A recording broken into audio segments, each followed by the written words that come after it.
This is Thriving Chiropractors, where chiropractors supporting chiropractors and talking to chiropractors that are thriving beyond the four walls of their practice.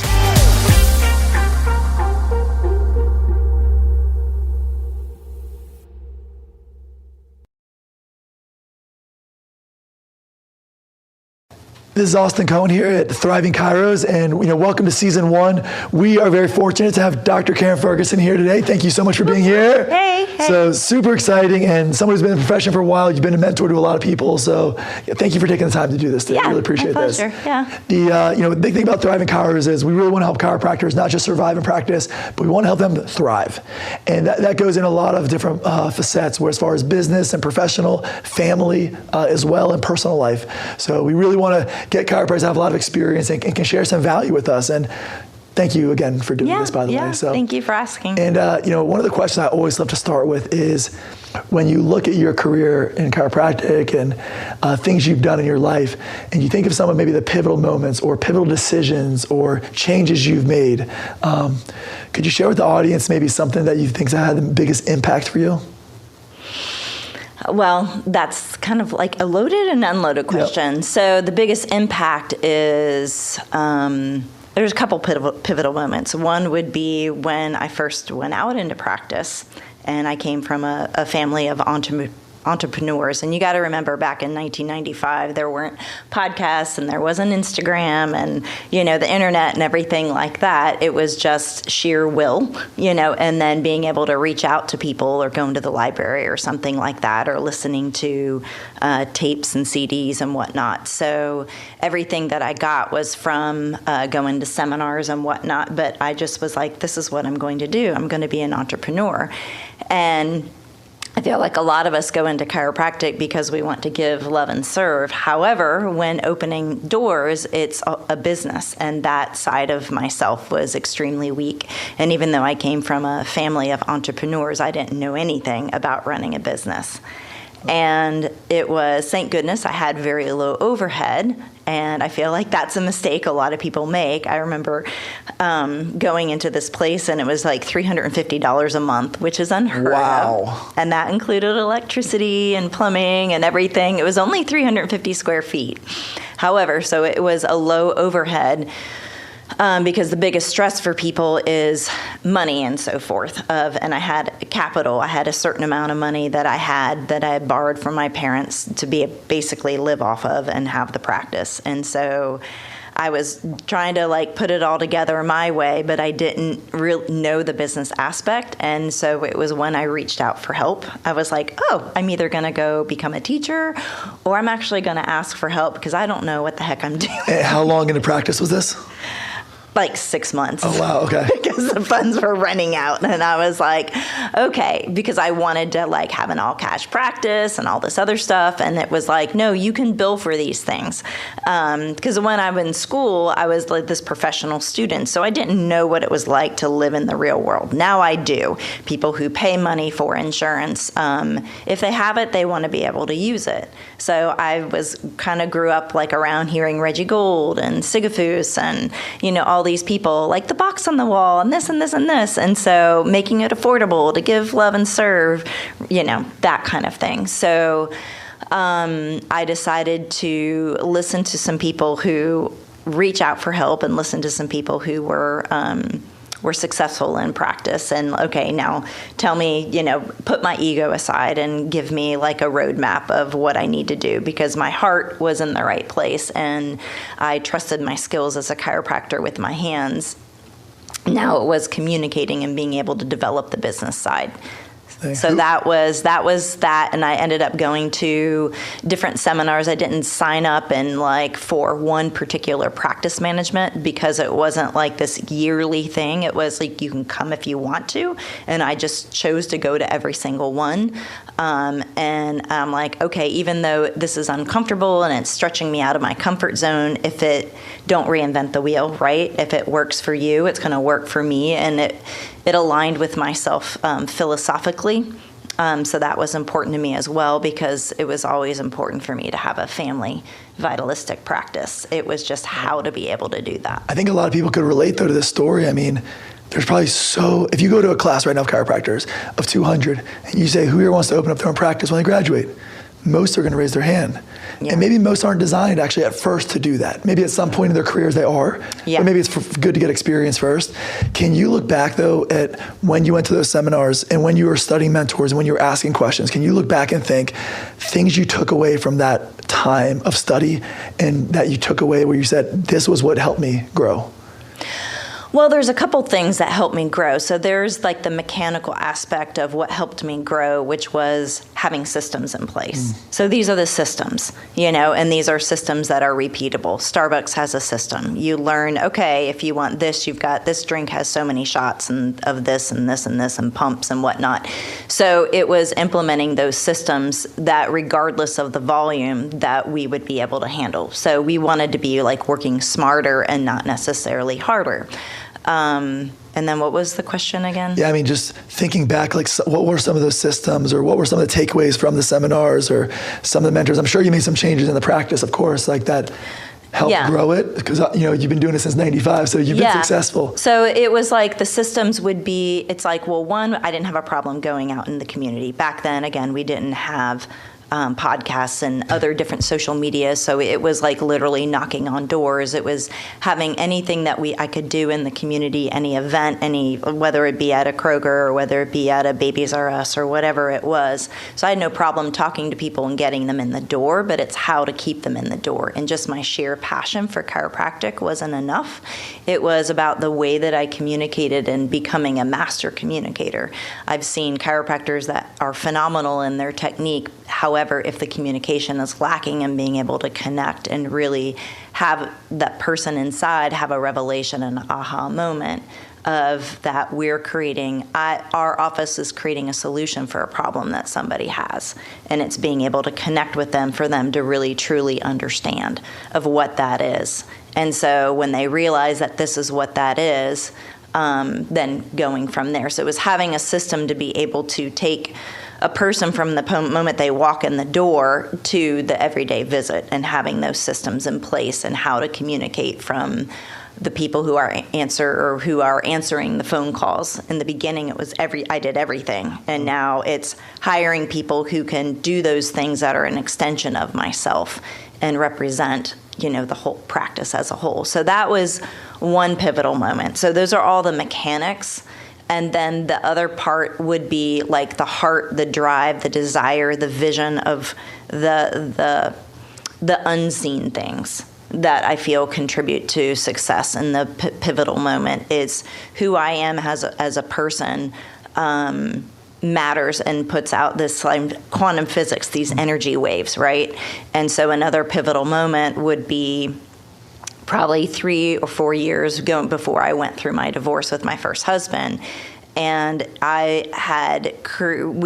together, I was in practice by myself for 5 years, and then he joined me after he graduated chiropractic school and whatnot. And I got really good at making things happen, like implementing systems, and it was drive. And I see a lot of other chiropractors do this and, build this success of what we feel success looks like that's been modeled to us by not only chiropractors, but other people in general. Society as success is, being able to pay my bills and being able to, walk in and know that, this practice is in the green kind of thing. That's success. And I have, the house, the kids, and all that other stuff. However, it was coming from a space, even though I was thinking it was coming from the heart, it was very much of the head. I had a huge pivotal moment was when I decided to learn more about who I was and connecting and clearing the subluxations within inside of me. Wow. And that was a huge transformation of when I started going that instead of making things happen, I'm going to do this differently. So then when we divorced and I was continuing on in this practice that I, bought through the settlement of the divorce and everything, I always felt like I was the one, if you're talking about bicycle racing, in front of the peloton, and everybody's like, okay, follow me.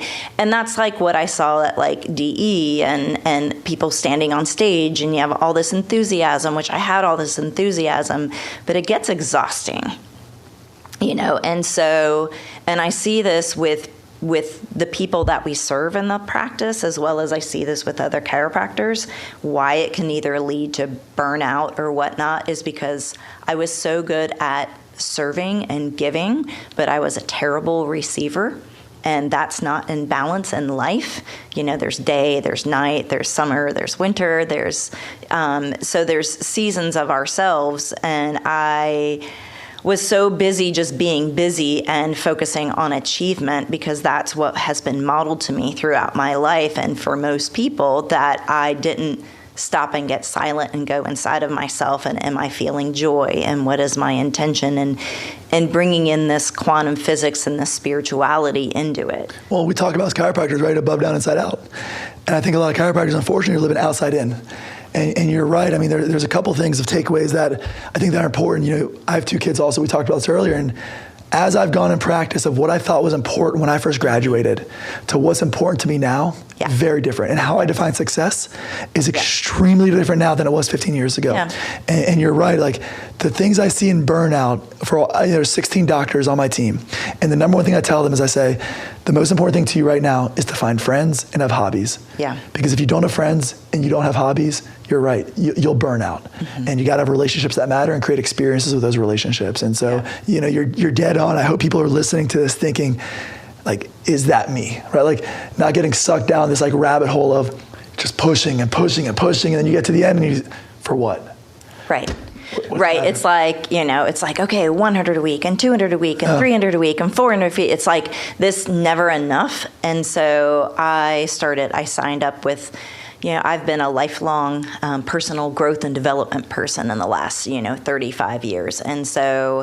And for me, it's always like, I'm going to go to the top. I'm going to go to the people who've been doing this for a really long time and have them mentor me and guide me and ask me the hard questions and not let my ego be able to figure out the answers that they want to see, and to really peel back those layers and really be from a space of groundedness and joyfulness from the inside out. And that's what really matters. And that's what I talk to a lot with the peak interns that come in the office and whenever I'm at Life University, because it's first the relationship with myself, the relationship with the divine, and then it's the relationship that I have in my life that's really super important. And if we do put people first, right, then everything else starts to matter that much more and things flow smoothly. So instead of it being I'm in front and everybody else is following me behind, it truly is synergy, and it's a we go thing. It's team oriented. It's very much more vitalistic. So it's not only vitalism that I talk in the office to the people that we're serving, and encouraging, teaching them what vitalism is for their own life, but it's vitalism in how I run a business. And that's very, very different compared to I want everybody on board. Everybody's energy matters. And so we are one big family. And you sound very clear, which is great. I remember I was 2 years in practice, and I remember I went 2 weeks in a row, and I had all these new patients coming in, and none of them were committing to care because we do care plans. And I called my coach, and I was really frustrated about this. And I was like, man, what do I need to do different? I'm so frustrated. I'm really upset with myself right now. And he said, first off, are you a chiropractor? I was like, yes. He's like, you sound like the biggest outside-in thinker. You're letting these outside circumstances influence you on the inside right now. Right. And, it's like so many chiropractors, we do that. We compare ourselves to other chiropractors and look at them on Instagram. And now we have all these things like social media. And rather than being like you've been working on personal development, like just being strong on the inside. And that helps you with the outside. Well, and it comes down to also self-love, self-acceptance. It is this, I'm enough. It's really dealing with, everybody's been wounded as a child. It doesn't matter who you are or what it looks like on the outside. But for me, the pivotal moment was dealing and healing the childhood wounds, having forgiveness and for myself, for other people, and that in and of itself becoming more authentic. And people resonate with authenticity. And so it's just, so my life has just become so much richer. I've got 4 adult kids now from ages 20 to 29. And my 29-year-old was, he was born, he was 6 months old when I graduated from chiropractic school. And And I say, for my kids, defining success to me and for them is about, I want you to have joy in your life and feel just a sense of contentment and calm and ease, be able to go from parasympathetic mode to sympathetic mode, but really feel grounded and balanced in your life and have enough money to pay your bills. That to me is what success is, because what I see and what I got caught up in is the outside in. It was more of sympathetic mode, sympathetic dominance, because when living in the suburbs anyway, it's achievement, go, go, go, go, go. And I talk about this on the reg, with everybody in the practice, because I feel like it's the number one thing that resubluxates adults, and then it imprints into their children. So these families that we're taking care of. And it's teaching this mental health, because when mental health is off, and that comes with just being a genuine person, self-acceptance, and really living from the inside out, which means not caring what other people think and being a good human being and owning my own emotions. And if that means if I get all upset, I need to look inside of myself. Nothing or no thing can make me upset unless I allow it to. And I'm sure in 1995, this wasn't the mindset, by the way. No.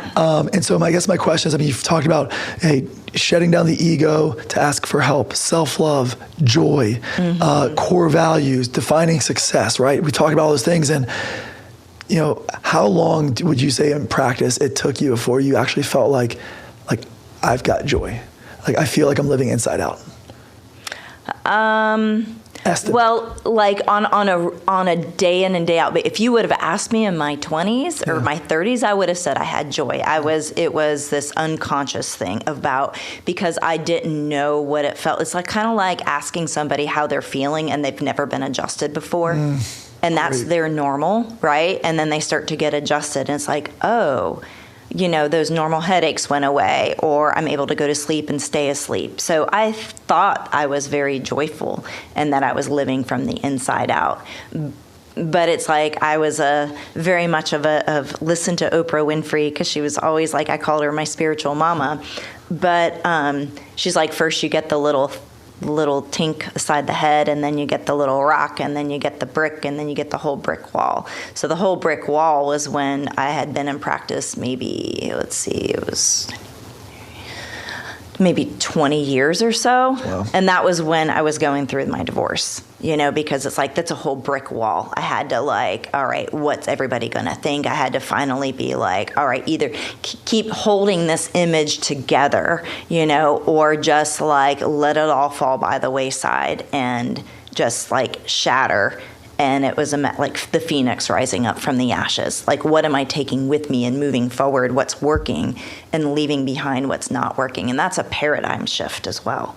I love this so much because, like I said, I've been in practice for 15 years, and still sometimes I'll get together with friends and, they want to talk about, man, they're just bragging, right? About how much they see, visits they see, which is very common in this profession. And in my head, I'm like, dude, how are the kids? Yeah. What are you guys doing this summer? What experiences are y'all doing as a family together? And it's because to me, that matters. Yeah. We're all going to be here one time on this earth. For most of us believe that. And it's let's enjoy it and shed these egos and start living inside out. And we all know that's the way to live. That's the principle of chiropractic, which is the way. Yeah. And then if I'm living inside out and you're living inside out, and you're being real and authentic with the people that you're serving like I am, then that gives them permission to do the same. And then that helps to elevate their own energy inside of themselves, which then decreases the amount of the nerve interference that's going on, because it's all just particles and waves and whatnot. And so, it's we sat down and we had our staff meeting yesterday and we talk about numbers, but also what matters is each person as an individual. I want my staff to love coming in to the office. It's a way of life, that this is something that they love coming to, and that if they aren't, that there's a little fire. I'm we're like roommates. So there's going to be things that, might annoy us, but it's let's talk about what's not working so that we can correct even that subluxation. And so that makes it more joyful, because there's a lot of chiropractors that, they can have these successful $1 million businesses and having several ones, but maybe their staff isn't enjoying working for there. They're just feeling like they're running through the mud. And it's like they can have all these things to show like, oh yeah, this is awesome. And it's like, it was great from the outside in. We get we got 200 a day. And it's so short-lived versus like the intention from the inside out. What's the intention? If the intention is, people first and inner contentment and joy and everybody around is having a good time, and that they're not feeling stressed when they're working and we're reaching 200 a day or whatever it is, that to me, it's more of everybody is like, that's so much more rewarding. I hope joy is a core value of yours, because that word has come up many times in this conversation, which I love. Joy is the inside. Yeah. Joy versus happiness is the outside, external circumstances. Yeah. This external circumstance is making me happy. This external circumstances is making me unhappy. I choose to have whatever circumstances is happening is to be content on the inside, to radically accept what's going on. I don't have to like it, like breaking my foot, or when my son, we were on the boat on Sunday and he runs over the rock, is like, and I'm like, okay, that's not good.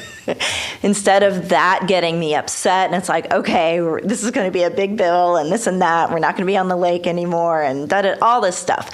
It's like, no matter what, is my relationship with my son and my relationship with myself is the most important thing. Mm-hmm. Things are things and they can be fixed. And in this moment, what matters is how I feel. So I choose to feel contentment. I choose to feel ease. And because I've lived a different way and I know what that feels like, and that rattles my nervous system, and which is a symptom to say, hey, course correct. Listen, this was a very different conversation than we've had with different people, which is great. I told you it was different. I love it, though, because I think if you take this conversation, to me, this is like the B conversation. The what? The B, like part of like the B, like B plus do equals have. Okay. Right? And so you can't just do things and expect to have the results you're going to have, right? Like you got to become the person, like you're talking about. Like, you got to find joy and self-development and self-love and all these things. Otherwise, like you said, they're short-lived. Yeah. You see 200 a day, you're right. Like, then what? Yeah.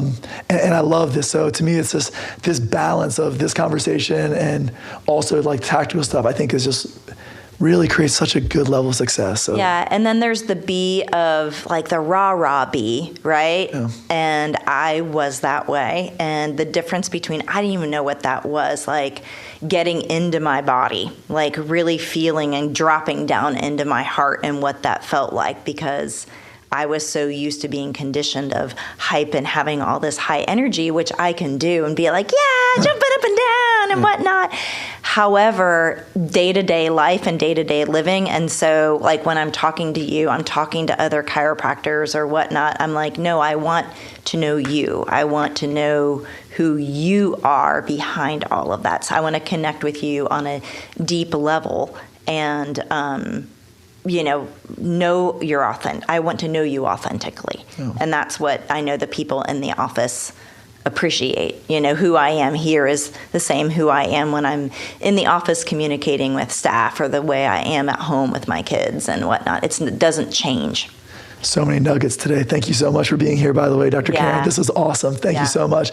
And this is Thriving Chiros and Season 1. Thank you so much for listening. And hopefully you got a lot of gems today from Dr. Karen.